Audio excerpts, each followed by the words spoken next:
to MTR Network's Kriss here, and I'm joined by Phenom, and I got Petty Kruger joining me. We are here to review a horror film that, hey Petty, I realized it was, I think it was August of 2015 we found out about this movie? When was this? Yeah. Yeah, it was. Yeah, August of 2015 for a Scaristology we were just intrigued by, holy crap, what is this movie going to be about? Yeah. Get Out, directed by Jordan Peele. A young African-American man visits his Caucasian girlfriend's mysterious family estate. Is directed and written by Jordan Peele. I believe this is his directorial debut. I'm not sure if it's for writing for a movie. Let me see. I'm checking it out right now. No, he wrote Keanu as well. So I was about to say, Keanu was both him and Key, I thought. Yeah. So he wrote that one, but that was just last year. So, yeah. So basically, just as we get into this, this is something we had talked about before about, really wanting to see, an African American horror film that wasn't, that was actually done well. Like, there's so many things you can tell just being black in America and turn them into a horror film or a thriller. And so I was really intrigued by when I was reading the synopsis for the film. I was really intrigued for this, and like I said, I've been waiting since 2015 for this film to come out. And I'll be honest, it was everything I was hoping for. What did you guys think of the film? I thought it was terrorizing. Oh, that's it? Yep. Just terrorizing? It was terrorizing. I was ready to go by the third act. And then it changed. I'm 32 years old, and I've spent about 24 years of that culminating what could be described as trust in white people, some white people, and that film completely destroyed it in 90 plus minutes. It was like, I was watching the whole film like, but it's okay because they're getting better. And then I watched the movie and I was like, no, but they changed, even though they still do some of this stuff, even though they still do all of this stuff. Oh my God. Man, white people, no, not just white people, especially the white, try-hard, moderate, liberal white people. They're the worst. Are scarier than nukes. They are the worst. Like, I was thinking about that today. They are the fucking worst. The ones that, like you said, the try-hard liberal is the worst kind of racist. And, they'll be the first to tell you I'm not racist. Mm-hmm. And the fact that you're going out of your way to make me what you feel to be supremely comfortable actually makes you kind of more racist. Yeah, when the white people code switch. Or, well, I call it code switch, but really it's just them kind of talking down to our quote-unquote level, how that they think that will be comfortable. Yeah, it's like it's like going face-to-face with a kid when you're a kindergarten teacher. Yeah. That's essentially how they treat us, and it's insulting. Microaggression, everything. Yeah, it's like, dude, serious. I'm a person. I'm a human. I talk like you. And that's not how they treat you. And I find it amazing that this screenplay came from, Peele. And Peele is married to Chelsea Peretti, a white woman. God, he's expecting. He's writing his life. He is expecting child.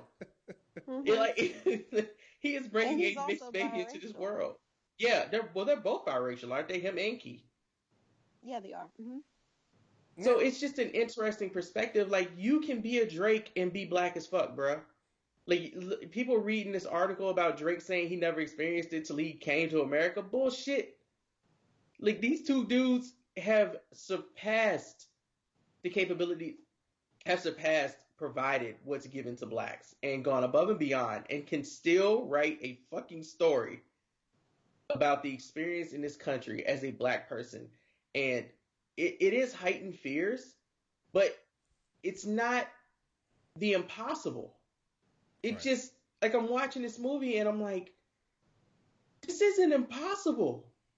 I mean, up until for most of the film, you're getting hints at things that are wrong, but honestly, up until when things really go left, if you will, the film is really just it's just a film of the microaggressions and basically a day in the life of a black person surrounded by white people. And it starts from the beginning when his girlfriend, so the main character is Kriss Washington. Allison Williams. Allison Williams plays Rose Armitage. And she's talking to Kriss. She's like, "What's wrong?" He's like, "Do your parents know I'm black?" You know, she's like, "No, it's okay." And she hits him with the, "My dad would. He'll tell you he would have voted for Obama for a third term." And it's just like, yeah, it's gonna be. Daniel. Yeah, see, here's the thing. I knew something was off, and this scene was in the trailer. It was when she said something about her telling her parents, about whether or not she's taking a black man home to meet her family. How she said that shit, let me know. And I don't remember how long the trailer came out, but from jump, that stood out to me. Yeah, I mean, you get that feeling, you get that sense of dread. And here's the weird thing. I think I was talking to you, Hetty, in the car. You were saying that you didn't know how white people would take this movie, and and honestly, like, look, it's got 100% on Rotten Tomatoes right now. Critics all loved it. I mean, we're in the theater with a bunch of white critics too. They liked it, but it's one of those things where I'm like, yeah, I think they liked it because they were laughing at some things that the rest of us were terrified at. Mm-hmm. Like, to some of them, they're like, "Oh, well, yeah, it's kind of a thriller or stuff like that." No, from the jump, it's like a horror film. The rest of us, because we're like, "Oh no, you guys are laughing, but that really happens and it really sucks." Mm-hmm. Like, you guys need to realize that what you're seeing on the screen right here, it's not like Peele wrote this as like some fantasy. This is shit you guys actually do, and it's annoying. Yeah, like, it's not an exaggeration. Right? No, there's like. Yeah. Go ahead. Sorry.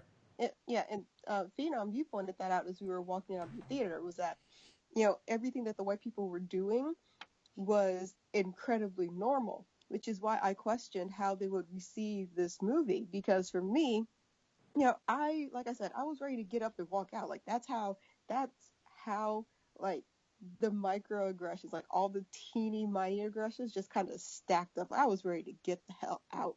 But they don't. And they don't see themselves as those characters. That's the barrier, that is the wall that we cannot break down, that films like this will not break down. Those critics, because a lot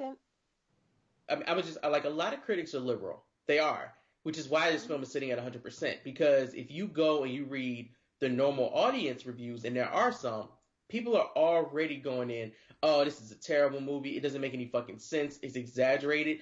Those are the white people that aren't trying to suck up to you. They're seeing what they're seeing. They don't get what they're seeing, and they don't think it is real. They're the same people that'll tell you you're pulling your black card. The liberals that were in the theater watching this, if you actually paid attention to certain things they laughed at and certain things they didn't, there were definitely black jokes in this movie that weren't really jokes. They were like, there's shit that we laugh at to keep from crying, and every black person in the theater would laugh at this shit. We cheered at the end. They would laugh at it. A row full of white people. The cheering was just the culmination of the built up, like you said, microaggressions throughout the whole film. And finally, because I went into the third act and I was like, if this brother does not wow the fuck out, I swear to God. And I was like, there's no way this film can have 100% on Rotten Tomatoes and he does not wow out at some point. Because I would hope some black critics or some critics of color, or even some white people, like super hippie white critics, would be disgusted that black man should have threw his fist up in the air and wow back against a machine. Like, that's what I feel like a lot of them would have said in the reviews. But what I found interesting was, and I paid attention to this because we were sent by particular critics that I take note of how they interact with us sometimes, or have I know you don't not. Yeah. And I noticed that not just this critic, but white people in general around us, because I could tell by the laughter. You can tell by the laughter who's black and who's white. And there were just certain scenes that were very, very, very subtle annoyance. Shout out to the main actor of this film. Like, it has amazing actors all around, but the lead guy, Daniel Kaluuya. I can't say his last name, but he was in Kaluuya. He was in Black Mirror season 1, episode 2. Episode 2, right? Yeah. Or was it 3? The episode where they worked out on the cycles to build points in life. Mm-hmm. And he got in trouble with a white girl in that shit too. Like a white girl got him all caught up in that episode. So it was funny to watch him transition to this. It's kind of like the kid that went from the Harry Potter films, and the one that was doing all the Irish ginger guy that was in all the films last year, that was in Ex Machina, that also came from Black Mirror and basically did an episode similar to what he did in Black Mirror first season when he did Ex Machina. But that guy's facial expressions in this film are so dead set, working in corporate America, and none of the white critics got any of those. They didn't laugh. They did not. Like, the black people laughed or snickered or moaned. Like, there was a lot of black moan. There was a lot of unified brotherly moaning throughout this movie at certain scenes, and that right there, that is just good writing. And this is a film that's coming out of the year 2016, where we had Queen Sugar and Insecure and Blackish and Atlanta and Greenleaf and just all these black films that were not scared to break the mold of what was considered to be a good black show. Like, we invaded the dramas, we invaded the buddy cop films, we invaded comedy, but most of all, like, we took over amazing writing last year, and it's continuing into 2017 with this shit. Like, This Is Us is probably one of the best well-written shows on television right now, and it's about the experiences and the emotions of a black male character. That's what it's about. So white people love to watch stories about us and love to watch us go through and feel this shit, and they love this fucking movie where it is about a black dude in a very uncomfortable all-white situation with some really creepy shit going on that turns out to be some really fucked up shit. Right. And the story is absolutely crazy. Like, it's not the storytelling is so good. Right. And literally, I'm not even going to mention his name, but there is a twist, and it is a mindfuck if ever there was one. Yeah, it was misdirection. There's levels. He did misdirection. Peele did some of the most beautiful misdirection I've ever seen. Yeah. He's casually sitting in the theater the whole time, watching this man with his white girlfriend show up to this back road country area in the South, meeting this weird acting, oldish sounding white family, running into these. They were in upstate New York. I don't know where they were. It was still backwoods. Even if it's upstate, it's still backwoods upstate. They run into these other black people that aren't acting right. Like, they're acting weird. And you think from the trailers you got it, right? You do not have it. For 70% of the film, you're pretty much just waiting for the reveal that you're expecting, right? Because they've already introduced you to a tactic that's being used, and you're just waiting to be like, damn, dog, yo, nigga got caught up, bruh, like the other niggas. And then it fucking just went in a whole nother dark direction, and it took me a while to even realize what was happening. I was like, I think I got it. And then, like, a couple minutes later, I was like, oh shit. And then in the car ride home, which is why I want to go see this again, all of the weird shit that didn't make sense to me makes sense then. Yeah. It instantly made sense. It all makes sense. It all makes sense when this is the misdirection in this film that doesn't, and it really doesn't almost come out until almost the very end. Like, you usually get some of it, but it's not until almost the very, very end where you're going, oh shit. And it really comes in, and you're like, because I'm not gonna lie, going to that final act, I was like, I'm liking this movie, but I'm not getting, like, what they're trying to do, like what the white people were trying to do to the black. Like, I'm not getting it because it doesn't make any sense. And then it came, I'm like, oh my god, it makes more than just sense. Yeah. Listen, it makes all the sense. The setup was great. Like, they gave it to you in drips and drabs, which I appreciate. Yeah, it's horrible. Oh yeah.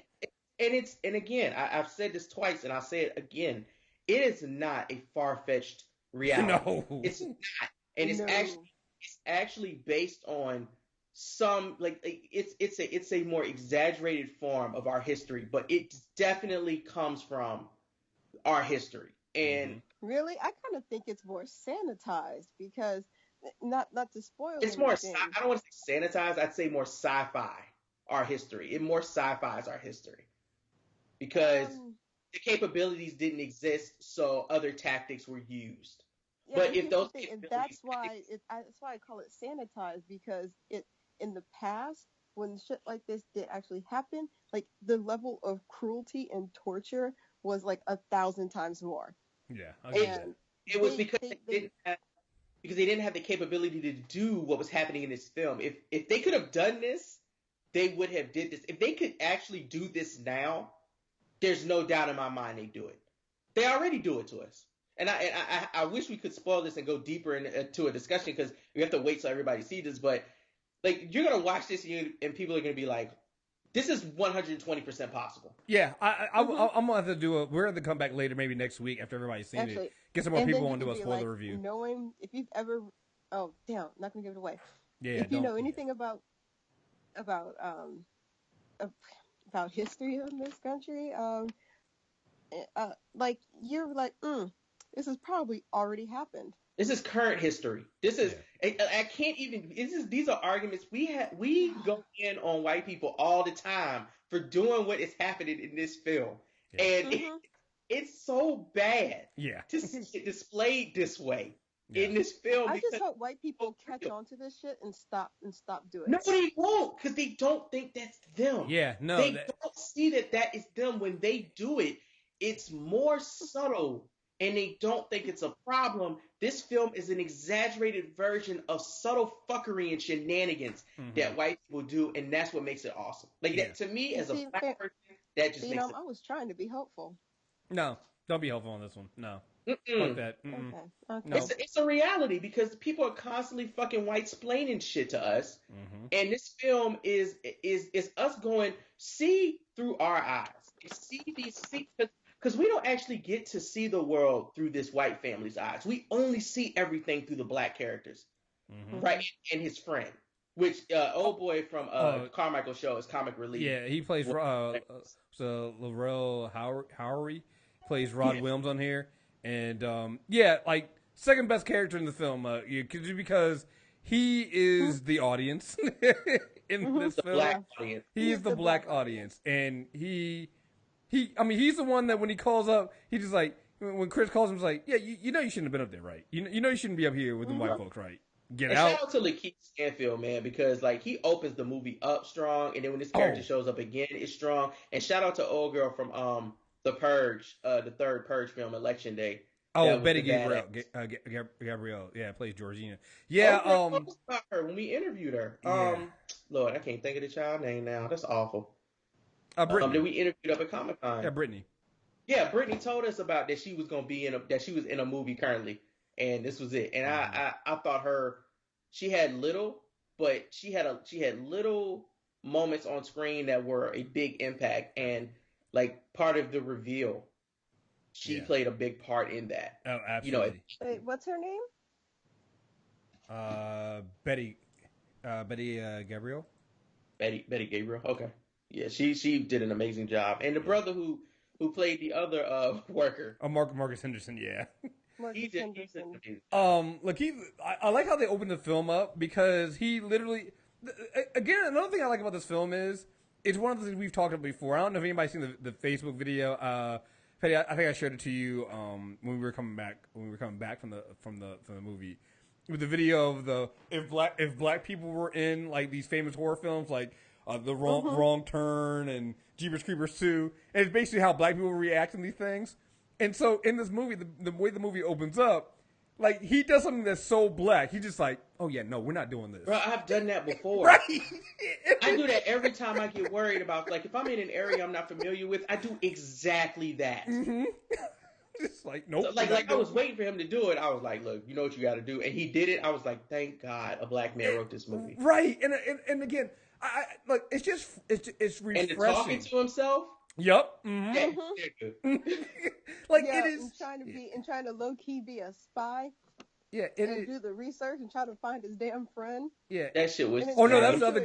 That was Rod. To explain it to the real authorities, and they laugh at him. Oh, that was a different character. That was Rod. We're talking about the opening scene, the very very opening scene with Lakeith Stanfield.